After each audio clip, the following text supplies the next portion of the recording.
Hey guys, welcome back to this channel. Hope you have a wonderful day. In today's video, we're going to talk about money saving tips number 6 with this series. If you guys are new to this channel, we usually talk a lot of things when it comes to money. And these are just money hacks that we found somewhat useful and hopefully useful for anyone out there who's starting their journey when it comes to saving money. Yep, and improve your personal finance. So in this video, the first one would be pay yourself first and your saving account first. What do we mean by that? We always talk about that when you receive, let's say, if you pay as you go. When you receive your income, your salary, monthly, weekly, whatever salary, you put automatically transfer a portion of it. You set a schedule. Not on that day, okay? You set a schedule. If you know, I used to get paid on the 15th. So maybe on the 16th, I pay, let's say, 20% of that salary. Let's say I got 1,000, I put $200 into that high interest online saving account. For me, it was a weekly income or monthly income. Those are the two that I've experienced. I got Fortnightly, I fortnight. wasn't I did really. fortnight I can't before. remember actually. Yeah. But what I did was like instead of a percentage, I need to know a dollar How figure. much? So you did your budget, right? So you Yeah. knew how much you can save. Well, I knew at the end of the month or at the end of the week, I have this amount of dollars. So instead of you spend then save, changed it in the sense of Yes. I'll save first, Yes. then I spend. Whatever left over. Correct. Because I think when I first started, I save whatever I have left over. Okay. So it didn't work out. Well, I think it worked out, but then it's not. It fluctuates. It's not scheduled. It's not structured. So you don't know how much, and you don't know how much you're going to save. It's a forced saving when you do it in the beginning versus the end. Yeah. It's a forced saving. Like you know, like now we still do it. Let's say when we get paid every week, investment wise, like a certain percentage, for example, goes to our super on top. Yeah. On top of contribution. So, and then once that happens, whatever left over, then we can allocate. So we do it in a sense of both now. Yeah. There's a certain percentage in the beginning once we receive a pay, let's say, and then we spend, and then at the end, if we have left over, then we distribute again. Yes, correct. So whether it's a saving account, I'd say the beginning it's a saving account before you're investing. Yeah, in the beginning, because you have to save up for your emergency fund first. Yeah. As soon as you get that, then you can invest if you have enough.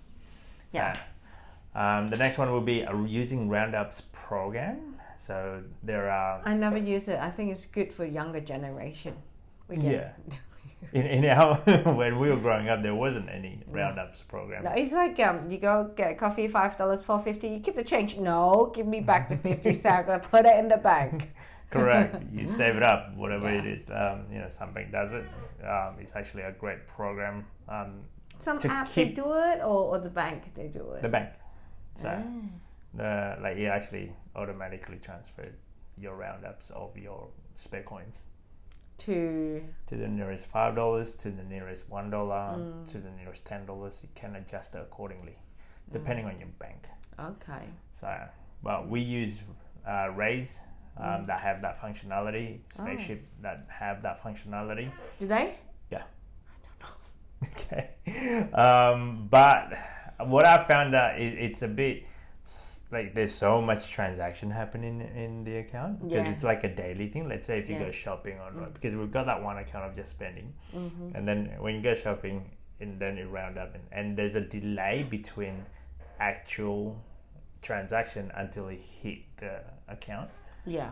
And sometimes you kind of don't want it to do it too often because maybe what if you're overdrawn? You get confused. That as well. Okay, yeah. Yeah. Let's say, you've only got $10 now and then you spend $9.95, the other $5 goes in, but it might take a couple of days. Oh, yeah. To withdraw. Yeah. So that's the only thing I don't like about the roundup system. But it might work for some. It didn't work for me. Yeah. The other one would be get your bills online. That happened. Well, I just paid my bill right now. Oh, did you? No, because I think some of the provider, they charge you. Yeah, for the postage and yes. paper printing. Yes. Yeah. I remember some of the bank statement. I think they said if you want a paper yeah, statement, online. they'll charge you that's right. $2.20. I think it's the postage. Correct. Yeah. So I do mine for all online statement now. Everything online. Yeah. Same. You're saving paper and you're saving your money. I remember one of my colleague used to work in a big credit company, and one of the incentives of that credit company was get everyone to convert versus convert online. Statement or statement wise.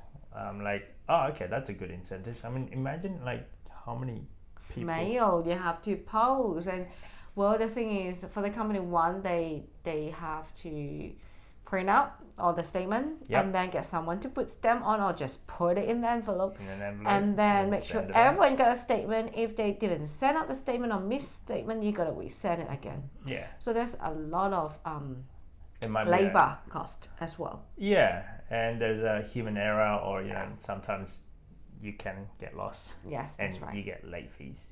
Yeah. So that's why I'd rather have the online one. Online, yeah, and they can track it from the database if they have sent it out. That's it.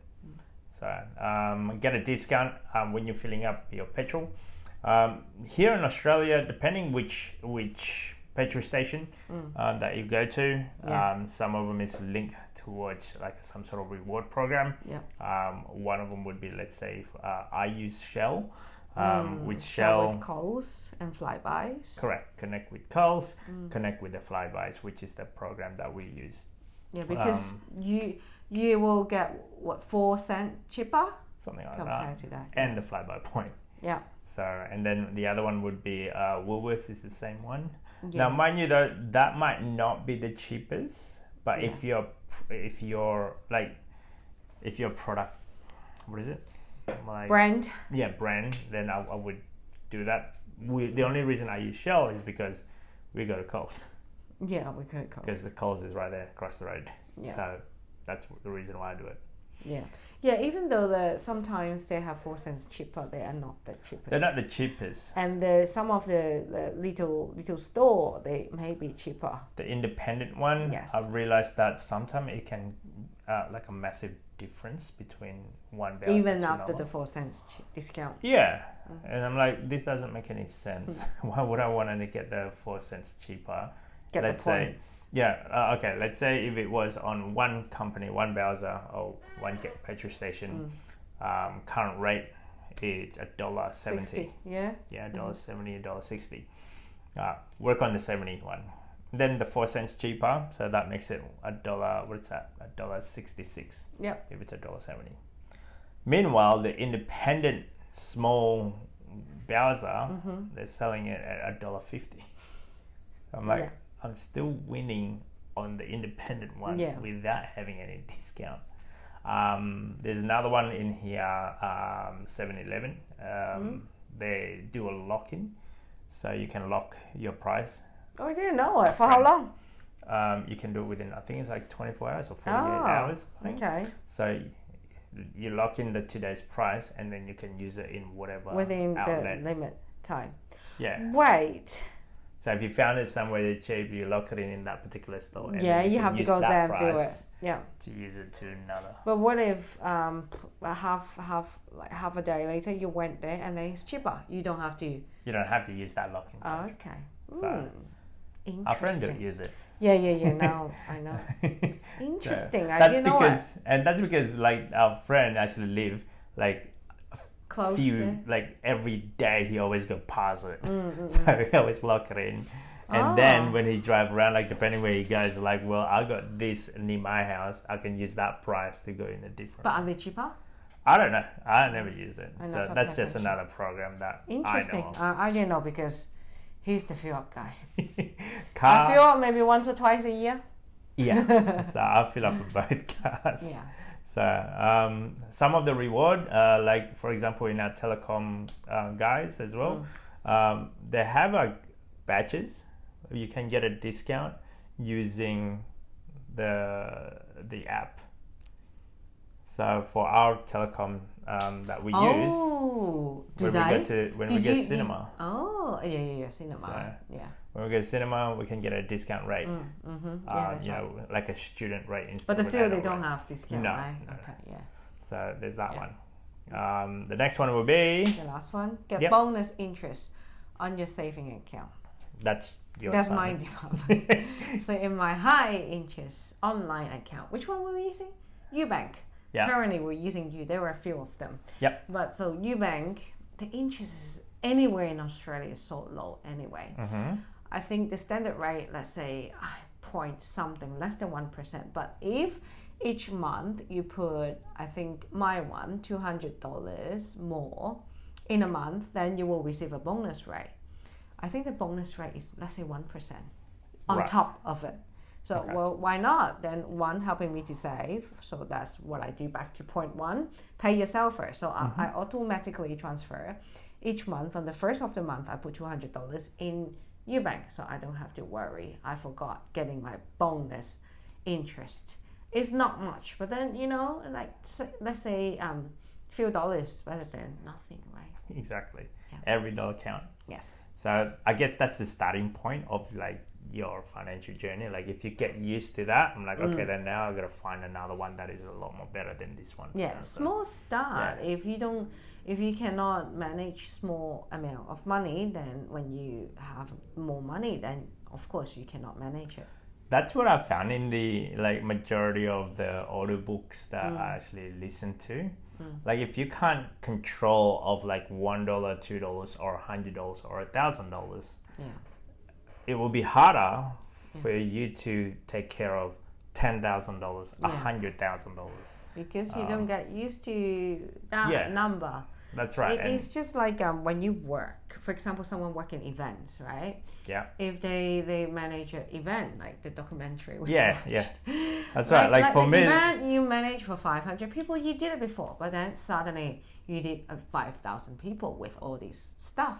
Yeah. He couldn't. Yeah. Same thing. And for our frame of mind, it's like if I'm used to $10, $100. The numbers probably a little bit bigger, but if you get used to that, the thought process, or it will be a lot easier. Yes, correct. Yeah. But you just have to gradually. Yes. That's what I found. I get a lot of all of these, I guess, gurus or the audiobooks. They're all saying a similar thing. Because how they start, but because those people that we've been listening, they just slowly making their wealth. They're not suddenly just generating a lot of money. Well, we're not saying that's not right, but how many people can do that? Usually, like if you go slow, you're steadily going up. Whereas if you go fast, it's like bang, and then you go down harder. Yes, correct. Anyway, that's just another topic, another video. Yeah. So this is just a money saving tips number 6 series. Yep. So hopefully this helped you guys in any way possible. Don't forget to subscribe, comment, guys, and see you next time. Bye. Bye-bye.